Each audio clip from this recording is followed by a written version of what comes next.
So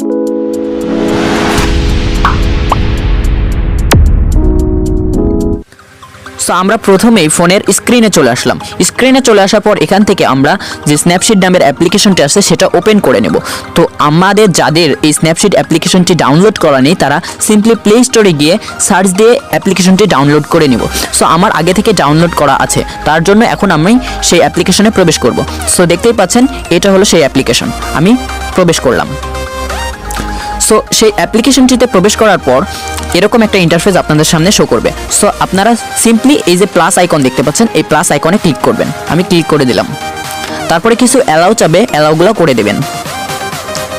তারপরে এখান থেকে আপনারা ফটো অ্যাড করবেন। ফটো অ্যাড করার জন্য আপনাদেরকে এই যে বাম পাশে কোনায় যে 3 লাইন মেনু দেখতে পাচ্ছেন এখানে ক্লিক করা লাগবে। সো এখানে ক্লিক করে দিলাম। ক্লিক করে দেওয়ার পরে নিচে দেখতে পাচ্ছেন গ্যালারি, এই গ্যালারিতে ক্লিক করতে হবে। সো এটা ওপেন করার পর দেখবেন আপনাদের নিজ নিজ গ্যালারিতে চলে গেছেন। সো এখান থেকে আমাদের যে ফটোটার ব্যাকগ্রাউন্ড আমরা চেঞ্জ করতে চাচ্ছি সেই ফটোটা আমাদেরকে সিলেক্ট করতে হবে। সো আমি সিম্পলি এই ফটোটার ব্যাকগ্রাউন্ড চেঞ্জ করতে চাচ্ছি। সো আমি এটা সিলেক্ট করে দিলাম। সিলেক্ট করে দেওয়ার পরে দেখবেন এই ফটোটি আপনার স্ন্যাপশিট অ্যাপ্লিকেশনে ওপেন হয়ে গেছে। সো এবার কাম হচ্ছে আমাদেরকে ব্যাকগ্রাউন্ড চেঞ্জ করতে হবে। সো আমরা সিম্পলি এই যে নিচে টুলস মেনু দেখতে পাচ্ছেন এখানে ক্লিক করতে হবে। সো আমি ক্লিক করে দিলাম। ক্লিক করে দেওয়ার পরে একটু নিচে স্ক্রল করবেন। স্ক্রল করলে দেখতে পাবেন এইখানে নিচের দিকে ডবল এক্সপোজার নামের একটা অপশন, এখানে ক্লিক করবেন। সো এখানে ক্লিক করার পর নিচে আবারও দেখতে পাচ্ছেন যে একটা অ্যাড ফটো নামের আইকন, এখানে ক্লিক করবেন। ক্লিক করে দেওয়ার পরে আপনাকে আবার আগের ধারাবাহিকতার মতোই এখানে উপরে বাম পাশে 3 লাইন মেনুতে ক্লিক করা লাগবে। ক্লিক করে দিলাম। ক্লিক করে দেওয়ার পরে আবার চলে যাবেন আপনারা গ্যালারিতে। গ্যালারিতে যাওয়ার পরে এখন যে ফটোটা আপনি ব্যাকগ্রাউন্ড হিসেবে দিতে চাচ্ছেন সেই ফটোটা আপনাকে অ্যাড করা লাগবে। সো আমি চাচ্ছি আমার এই ফটোটা ব্যাকগ্রাউন্ড হিসেবে দিতে। সো আমি এখানে ক্লিক করলাম, ফটোটা অ্যাড করে নিলাম। সো দেখতেই পাচ্ছেন আমাদের ব্যাকগ্রাউন্ডটি অ্যাড হয়ে গেছে। এখন আপনাদের যে কাজটি করা লাগবে সেটা হচ্ছে এই যে নিচে ড্রপলেটসের মতো একটা অপশন আছে, এখানে ক্লিক করা লাগবে। সো এখানে আমি ক্লিক করে দিলাম। ক্লিক করে দিয়ে এই চিহ্নটাকে আপনারা সরিয়ে নিয়ে বাড়িয়ে কমিয়ে দিতে পারেন, এই চিহ্নটাকে। সো আপনারা কি করবেন, এটাকে বাড়িয়ে দেবেন, এটাকে ফুল করে দেবেন। আমি বাড়িয়ে দিলাম। বাড়িয়ে দেওয়ার পরে আপনি ইচ্ছে করে এই ফটোটা জায়গা মতন বসায় নিতে পারবেন। আমি আমার পজিশন অনুযায়ী বসাই নিলাম। তারপরে আমি এই যে নিচে দেখতে পাচ্ছি টিক মার্ক, এই টিক মার্কে ক্লিক করে দেব। ক্লিক করে দিলাম। তারপরে এবার যে কাজটা করতে হবে সেটাই হচ্ছে ব্যাকগ্রাউন্ড রিমুভের, এটাই হচ্ছে মেন কাজ। সো আপনাদেরকে কি করা লাগবে, সিম্পলি উপরে যে এই আইকনটা দেখতে পাচ্ছেন এই আইকনের উপর ক্লিক করা লাগবে। আমি করে দিলাম। করে দেওয়ার পরে নিচের যে 4 নম্বর অপশন অর্থাৎ ভিউ এডিটস, এখানে ক্লিক করা লাগবে। আমি করে দিলাম। তারপরে দেখতে পাবেন 2টা অপশন, এখান থেকে আপনারা দেখতে পাবেন ডাবল এক্সপোজার আর একটা হচ্ছে অরিজিনাল। আপনারা সিম্পলি এখান থেকে এই যে ডাবল এক্সপোজার নামের একটা অপশন আছে এখানে ক্লিক করে দেবেন। ক্লিক করে দেওয়ার পরে এখানে আবার 3টা অপশন ওপেন হয়ে গেছে। দেখুন আমরা এখানে মিডিলটা অর্থাৎ ব্রাশ আইকনে ক্লিক করব। করে দিলাম। করে দেওয়ার পরে এখন যদি আমরা ফটোর উপর ক্লিক করে দেখেন কোনো রকম ব্যাকগ্রাউন্ড চেঞ্জ হচ্ছে না। দেখেন আমি দেখা যাচ্ছে কোনো রকম ব্যাকগ্রাউন্ড চেঞ্জ হচ্ছে না। এখন যদি আমরা এটা না হওয়ার কারণ কি, এটা না হওয়ার কারণ দেখুন এইখানে 0 হয়ে আছে। এখানে 0 যত বেল থাকবে তত বেল আমাদের ব্যাকগ্রাউন্ডটা চেঞ্জ হবে না। তো আমাদেরকে ব্যাকগ্রাউন্ড চেঞ্জ করার জন্য কি করা লাগবে, এখান থেকে দেখতে পাচ্ছেন এই যে আপার একটা চিহ্ন দেওয়া আছে, এখানে ক্লিক করা লাগবে।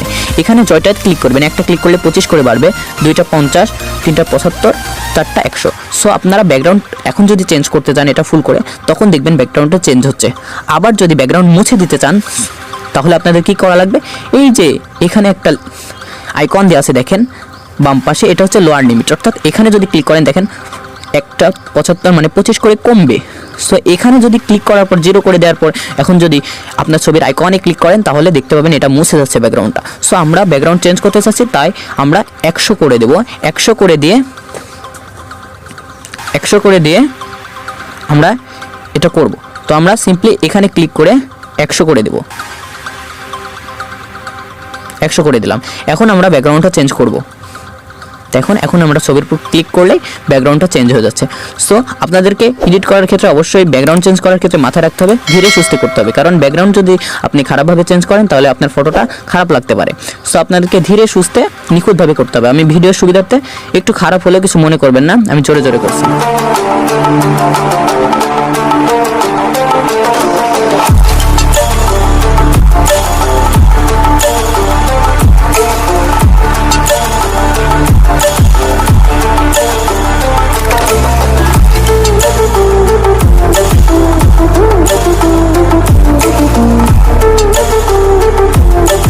আপনাদেরকে অবশ্যই মাথায় রাখতে হবে ব্যাকগ্রাউন্ডটা যেন ভালোভাবে রিমুভ করা হয়, না ছাড়া ছবিটা ভালো লাগবে না। সো আপনারা নিখুঁতভাবে এই কাজটা করবেন। আমি ভিডিওর সুবিধার্থের জন্য এটা আমি জোরে জোরে করছি, একটু খারাপ হলেও কিছু মনে করবেন না। আপনারা ইচ্ছে মতো সময় খাটিয়ে সুন্দরভাবে একেবারে নিখুঁতভাবে এটা ব্যাকগ্রাউন্ডটা চেঞ্জ করে নেবেন। সো এটাই একমাত্র অ্যাপ্লিকেশন যেখানে এত সুন্দরভাবে ব্যাকগ্রাউন্ড চেঞ্জ হয়, কোনো রকম ফটোর মান না কমিয়ে একবারে স্ট্যান্ডার্ড মান রেখে আমি ইচ্ছে মতো ব্যাকগ্রাউন্ড চেঞ্জ করতে পারবো। সো ব্যাকগ্রাউন্ড চেঞ্জ করার জন্য এটা একটা ভালো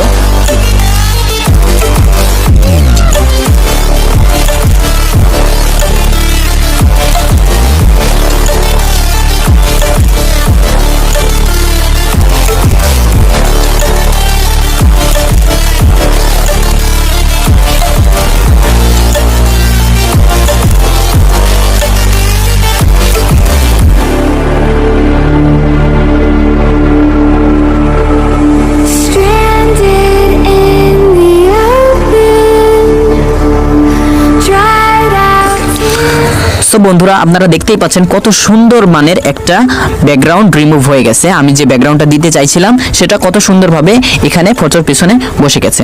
তো আপনারা চাইলে এর চাইতেও ভালোভাবে ব্যাকগ্রাউন্ডটা আপনারা রিমুভ করতে পারবেন, জাস্ট একটু সময় খাটিয়ে নিখুঁতভাবে করতে হবে। সো আপনাদেরকে এবার যেটা করতে হবে সেটা ফটোটা সেভ করতে হবে। সেভ করার জন্য সিম্পলি আপনারা কি করবেন, এই যে নিচে আপনারা দেখতে পাচ্ছেন একটা টিক আইকন, এখানে ক্লিক করবেন। এখানে ক্লিক করলাম, করার পরে দেখবেন ফটোটা আপনার এখানে চলে আসছে।